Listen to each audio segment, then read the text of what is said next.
안녕하세요. 첫 주차에 발표를 하게 된 배찬빈입니다. 금일 제가 발표할 논문은 Resource Allocation in Vehicular Communications Using Graph and Deep Reinforcement Learning입니다. 해당 논문은 19년도에 IEEE 글로컴에서 발표된 논문입니다. 제 발표의 아웃라인은 다음과 같습니다. 먼저 인트로덕션으로 간단하게 CV2X의 개념을 말씀드리고 그 다음에 논문에서 제안하는 시스템 모델, 그리고 해결하고자 하는 문제의 포뮬레이션, 그리고 사용된 알고리즘, 그리고 실험을 진행할 실험의 환경에 대해서 말씀드린 후에 이제 결과에 대한 평가를 진행하고 결론을 맺고 마치도록 하겠습니다. 먼저 인트로덕션입니다. CV2X에 대해서 간략히 설명드리도록 하겠습니다. 우선 V2X 통신은 Vehicle to Everything을 의미하는 것으로 운전 중에 도로 인프라 및 다른 한 차량과 통신하면서 교통 상황, 이런 것들에 대한 정보를 교환하거나 공유하는 방식의 통신 방식을 의미합니다. 이러한 V2X는 이제 차량들 간의 통신을 뜻하는 vehicle to vehicle, 즉 V2V, 그리고 차량과 개인에 의해 휴대되는, 그러니까 개인의 단말 간의 통신을 뜻하는 V2P, 그리고 차량과 인프라 간의 통신을 뜻하는 V2I, 그리고 차량과 네트워크 간 통신을 뜻하는 V2N 등을 포함하는 개념입니다. 그 중에 CV2X는 기존에 배치되어 있는 셀룰라망을 이용하여서 서비스를 구현하는 기술입니다. 이러한 CV2X는 차량의 높은 이동성과 또한 서비스별로 이제 요구되는 QoS가 많이 달라서 항상 리소스 할당이 이슈가 되었습니다. 기존에는 리소스 할당을 잘하기 위하여서 베이스 스테이션에서 채널 스테이트 인포메이션을 모으고 그리고 이제 모아진 정보를 통하여서 베이스 스테이션에서 중앙 집중적으로 리소스를 각 차량에게 할당을 하였습니다. 하지만 차량 환경에서는 이제 차량의 높은 이동성으로 인하여서 이제 CSI를 정확히 측정할 수 없고 또한 차량에서 이 CSI 정보를 보내는 것조차 이제 시그널 오버헤드가 발생한다라는 문제점이 존재하게 됩니다. 이에 따라 본 논문은 리소스 할당을 두 가지 스텝으로 나눠서 진행하게 되는데 첫 번째로는 중앙 집중적인 방법과 두 번째로는 분산적인 방법을 이용하여서 최적화된 리소스 할당을 진행하고자 합니다. 본 논문에서 제안하는 시스템 모델입니다. 우선 하나의 베이스 스테이션이 배치된 싱글셀 환경에서 진행이 되고요.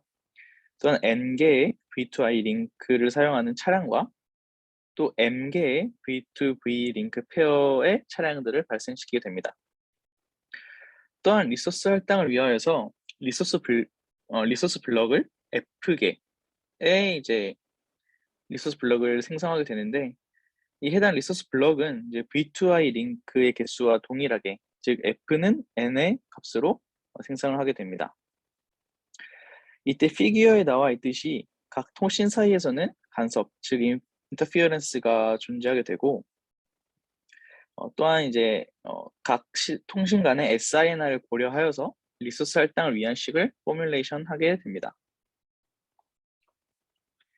그 다음으로는 논문에서 풀고자 하는 문제, 즉 전체 스루풋을 최대화시키는 리소스 할당을 위하여서 식을 포뮬레이션 하게 되었는데 해당 식은 앞서 말했다시피 분산적인 방법과 중앙 집중적 방법을 사용하기 위하여서 두 개의 식으로 나누어지게 됩니다. 왼쪽에 나와 있는 첫 번째 식은 분산적인 방법에 사용되는 식인데 V2V 데이터 레이스를 최대화시키기 위한 식입니다.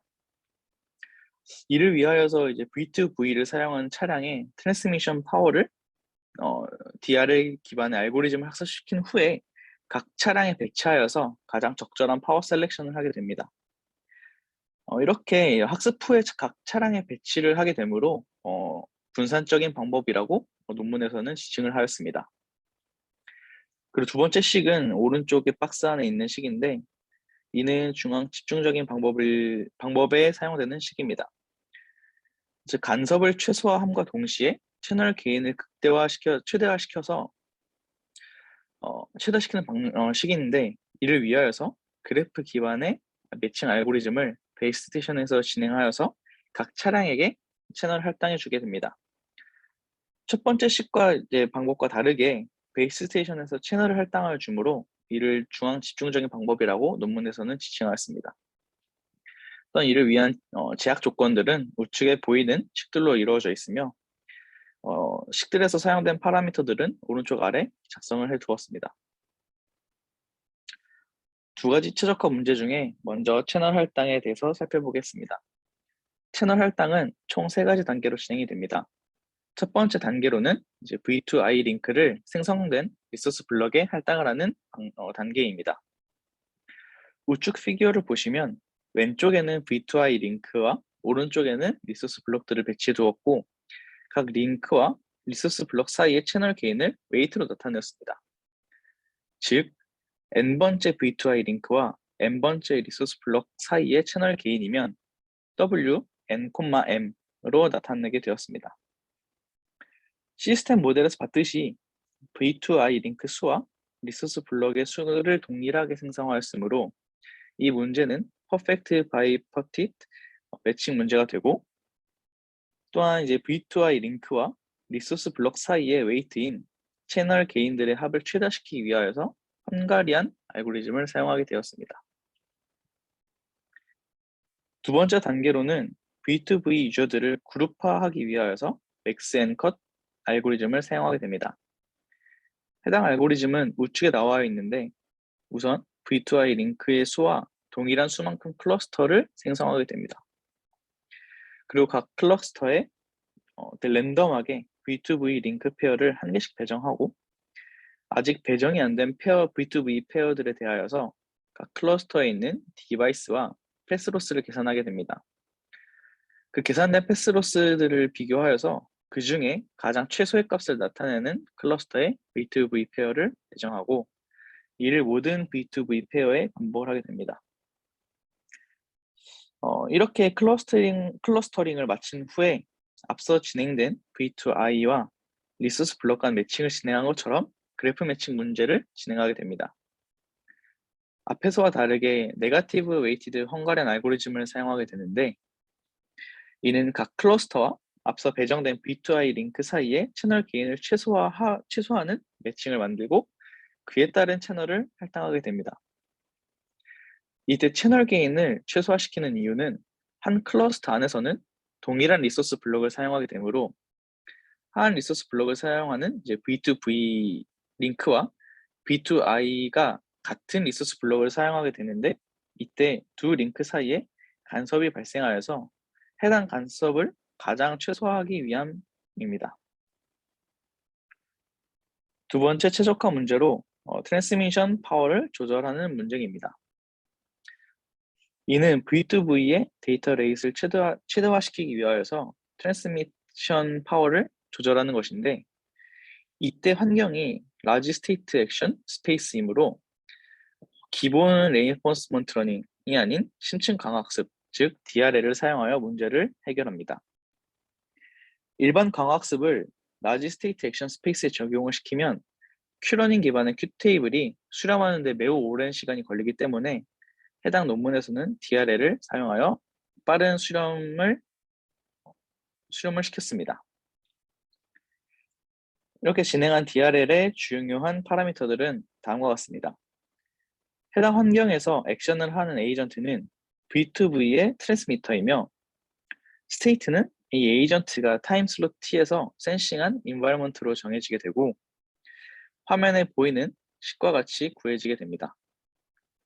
그리고 액션은 트랜스미터 파워를 조절하는 것이고 이때 이제 받는 리워드로는 각 V2V 링크의 스펙트럼 이피션시들의 총합으로 구해지게 됩니다. 이렇게 파라미터들을 설정한 후에 DRL을 진행하게 되는데 해당 알고리즘은 우측에 나와 있습니다. 설명을 드리면 랜덤한 폴리시를 기반으로 입실론 그리디 방식을 취하게 됩니다. 그리고 폴리시 기반의 액션을 취하여 다음 스테이트 넘어가게 되면 이때 이제 받는 리워드가 있는데 이 리워드까지 받은 후에 이 메모리에 스테이트와 액션 그리고 리워드 그리고 넥스트 스테이트로 구성된 튜플의 형태로 저장시킨 후에 메모리에 적당량의 이제 이 튜플들이 모이게 되면 샘플링을 통하여서 스몰 배치를 생성하게 됩니다. 이렇게 생성된 스몰 배치를 DQN에 적용시켜서 DQN의 레이어에 있는 가중치들, 즉 웨이트들을 적절히 조정하여 학습을 진행하게 됩니다. 그러고 나서 이제 폴리시를 업데이트하게 되는데 이런 과정들을 반복을 하여서 학습이 끝나게 되면 스테이트, 액션, 리워드, 넥스트 스테이트로 구성이 된 튜플을 반환하게 됩니다. 이제 이 두 가지 최적화의 문제에 대해서 실험을 진행하게 됩니다. 실험을 진행하기 위한 환경은 다음과 같습니다. 차량 통신은 3GPP TR 문서 중 이제 36.885를 따르며 한 개의 베이스 스테이션이 배치된 싱글셀에서 진행이 되고, 그다음 차량들이 임의로 생성이 되게 됩니다. 그리고 나서 이제 V2V 링크와 V2I 링크가 그 생성된 차량들에게 임의로 배정되게 됩니다. 그리고 또 다른 자세한 파라미터들은 오른쪽 표에 나타내었습니다. 실험을 진행한 후 결과는 다음과 같습니다. 기존의 랜덤 알고리즘 그리고 하이브리드 알고리즘과 비교를 하였는데, 여기서 랜덤 알고리즘은 각 V2V 유저가 채널과 파워를 랜덤하게 결정하는 알고리즘입니다. 즉, 채널 게인과 같은 어떤 변수들을 고려하지 않은 알고리즘이며, 하이브리드 알고리즘은 V2V 간 인터피어런스를 고려하지 않은 알고리즘입니다. 먼저 V2V와 V2I의 비율에 따른 V2I의 캐패시티를 기존의 방법들과 비교를 하였는데, 그래프에서 볼 수 있듯이 제한된 이제 알고리즘이 성능이 더 뛰어남을 확인할 수 있습니다. 두 번째 그래프도 이제 V2V 캐패시티를 비교한 그래프인데 마찬가지로 기존의 알고리즘에 비해 성능이 뛰어남을 확인해 볼 수 있습니다. 여기서 V2I의 링크 수는 항상 10개로 고정이 되어 있는데, 이에 따라서 이제 그래프의 X축을 나타내는 이 비율은 이제 비율이 증가할수록 한 클러스터 내에 V2V 링크의 수가 증가함을 의미합니다. 이에 따라서 비율이 증가할수록 V2V 페어 수가 증가해서 이제 클러스터 내에 간섭이 심해지게 되는데, 이 때문에 첫 번째 그래프에 이제 캐패시티가 감소하게 되고, 또한 두 번째 그래프에서 V2V의 캐패시티 증가 폭이 감소하게 됩니다. 결론입니다. 해당 논문은 이제 V2X에서 항상 발생하는 리소스 얼로케이션의 문제를 두 가지 스텝으로 나누어서 풀었습니다. 먼저 중앙 집중적인 방식으로 V2I와 리소스 블럭, 그리고 V2V 페어 링크까지 채널 할당을 그래프 기반의 헝가리안 알고리즘으로 최적화를 하였고, 두 번째 파워 컨트롤 문제는 DRL 기법을 학습시킨 후에 각 차량에 배치하여서 V2V의 데이터 레이트를 최대화시킬 수 있게 파워 셀렉션을 하게 하였습니다. 그리고 제한된 알고리즘이 기존의 알고리즘인 랜덤 알고리즘과 하이브리드 알고리즘과 비교를 하여서 기존의 알고리즘에 비해 성능이 뛰어남을 실험을 통하여서 수치적으로 확인을 하였습니다. 제 발표는 여기까지입니다. 들어주셔서 감사드리고 혹시나 질문이 있다면 제 이메일로 보내주시면 감사드리겠습니다. 감사합니다.